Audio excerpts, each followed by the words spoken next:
Hello दोस्तों, नमस्कार। Green Hindi कहानियां में आपका बहुत बहुत स्वागत है। दोस्तों, अगर कहानी पसंद आए तो कृपया चैनल को जरूर सब्सक्राइब करें और वीडियो को लाइक करें। तो दोस्तों चलिए शुरू करते हैं। सब कुछ तो एक सा था उन दोनों बहनों का, रहन सहन, रंग रूप, चेहरा मोहरा, खाना पीना, उठना बैठना, यहाँ तक कि नाम भी रंजना संजना। आखिर हो भी क्यों ना, दोनों जुड़वा बहनें जो थी, बस एक चीज जो दोनों में अलग थी वो था उनका स्वभाव।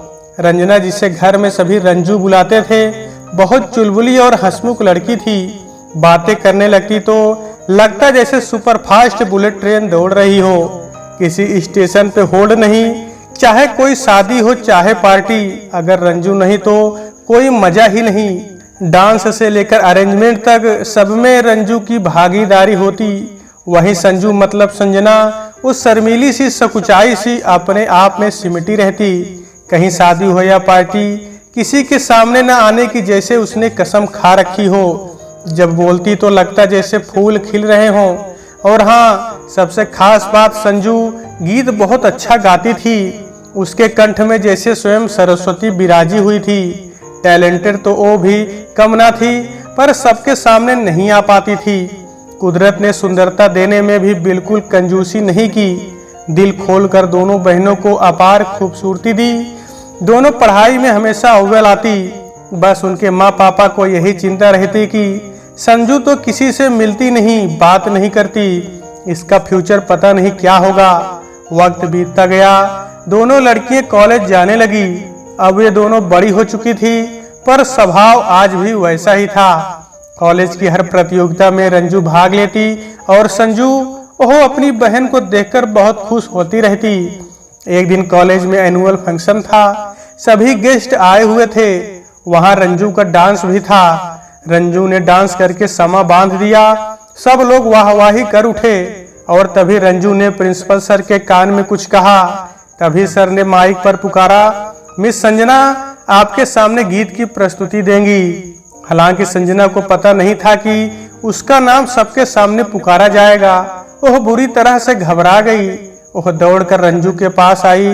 रंजू, सर को कैसे पता कि मैं गीत गाती हूँ? अब सबके सामने मैं कैसी खड़ी हो पाऊंगी, कैसे गीत गाऊंगी? मुझे तो अभी से चक्कर आ रहे हैं। रंजना ने कहा कि तुम कोशिश तो करो, जब डर लगे तो आंखें बंद कर देना। उसने जबरदस्ती संजू को स्टेज पे भेज दिया। उसने ये सब जानबूझकर किया था ताकि थोड़ा संजना का डर कम हो। उसने जब स्टेज पर जाकर होठों से छू लो तुम, मेरा गीत अमर कर दो गाया तो सभी मंत्रमुग्ध से होकर उसे देखने लग गए कि इतनी सीधी सादी चुपचाप सी रहने वाली लड़की इतना प्यारा गीत भी गा सकती है। अब तो कॉलेज के सारे फंक्शन में एक गीत संजना का जरूर होता था। धीरे धीरे वो भी लोकप्रिय होती चली गई। उसके मन का डर भी कम होता चला गया। उसकी लोकप्रियता इतनी बढ़ गई कि रंजू उसके सामने फीकी लगने लगी।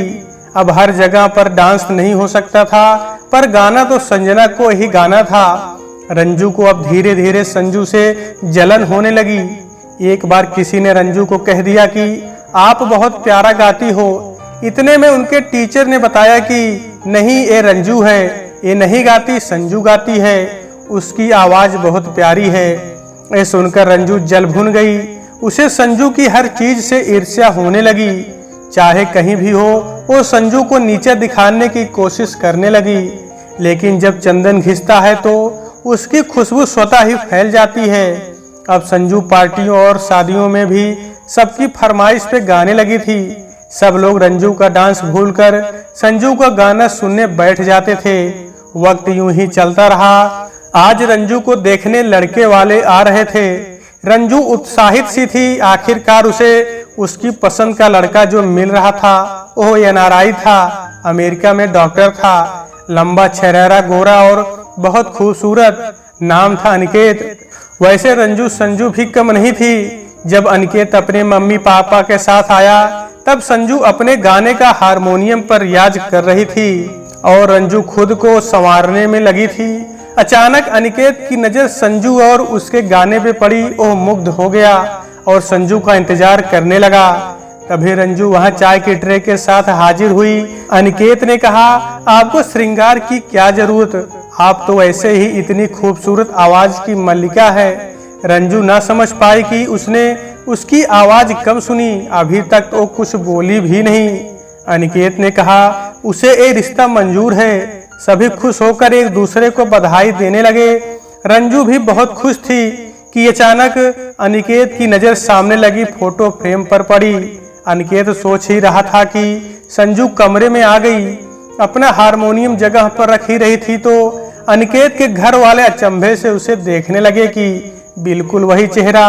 अचानक अनिकेत ने पूछा, क्या आप वही हैं जो अभी गाना गा रही थी?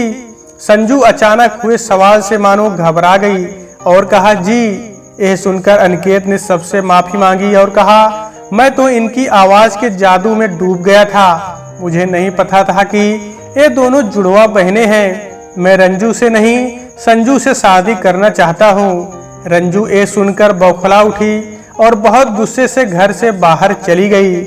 संजू के माँ पापा ने सोचा और बाद में जवाब देने के लिए कहा। बाद में उन्हें लगा कि रंजू तो स्मार्ट है, उसे कोई भी दूसरा अच्छा लड़का मिल जाएगा, पर संजू के लिए इससे बेहतर कोई और नहीं, और उन्होंने हाँ कर दी। अब तो रंजू को संजू के साथ अपने घर वाले भी दुश्मन नजर आ रहे थे। इधर संजू कुछ समझ ही नहीं पा रही थी कि ये क्या हो गया। रंजू को देखने आए लड़के ने उसे कैसे पसंद कर दिया। वह बार बार रंजू से बात करने की कोशिश करती, पर सब बेकार। आखिर वो दिन आ ही गया जब संजू की डोली उठनी थी। उसने रंजू को बहुत मनाने की कोशिश की, पर रंजू को तो लगता था कि संजू ने सब कुछ जानबूझकर किया है। आखिरकार संजू की विदाई हो गई। अपने नए घर में संजू को सबसे बहुत प्यार और सम्मान मिला, पर वो खुश नहीं थी क्योंकि उसकी प्यारी बहन उससे नाराज थी। वो जब भी मायके जाती, उसकी बहन की आंखों में आंसू देखकर उसे बहुत दुख होता कि मैंने उसकी जगह ले ली। वो उसे हमेशा कहती कि मैंने तुम्हारी जगह नहीं ली, पर रंजू उससे नाराज ही रहती। कुछ समय बीता। संजू के जीवन में नई बहार आने वाली थी। वह माँ बनने वाली थी। अनिकेत संजू का बहुत ध्यान रखता, उसे हर समय खुश रखने की कोशिश करता, पर कहते हैं ना, होनी को कौन टाल सकता है। जब डिलीवरी का टाइम आया तब संजू का ब्लड प्रेशर बहुत बढ़ गया और उसने एक प्यारी सी बेटी को जन्म दिया, और उसके जन्म के साथ ही संजू ने ये दुनिया छोड़ दी। सभी अवाक थे। रंजू की आंखों से भी आंसू टपक पड़े। आखिर कितनी भी नाराजगी हो थी तो वो उसकी प्यारी बहन छोटी सी गुड़िया को देखकर सबका कलेजा मुंह को आ रहा था कि अब इसकी देखभाल कौन करेगा। तभी रंजू के पापा ने कहा कि हम अपनी दूसरी बिटिया की शादी अनिकेत जी से करना चाहते हैं ताकि बच्ची को मां मिल जाए। अनिकेत के घर वाले मान गए और रंजू की शादी हो गई। घर आकर उसने अलमारी खोली, तभी उसे एक डायरी नजर आई। वह उसे पढ़ने लगी।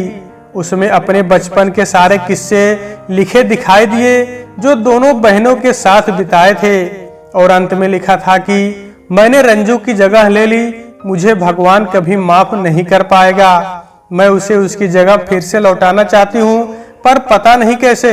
और फिर वो सब हो गया जैसा कि संजू चाहती थी, और रंजू आखिर उस घर में बहू बन के आ गई। उसे लगा संजू उसके आसपास ही है और कह रही है, मैंने तुम्हारी जगह नहीं ली। डायरी पढ़ने के बाद रंजू की आंखों में आंसू आ गए और वो कहने लगी, संजू तुमने मेरी नहीं, मैंने तुम्हारी जगह ले ली।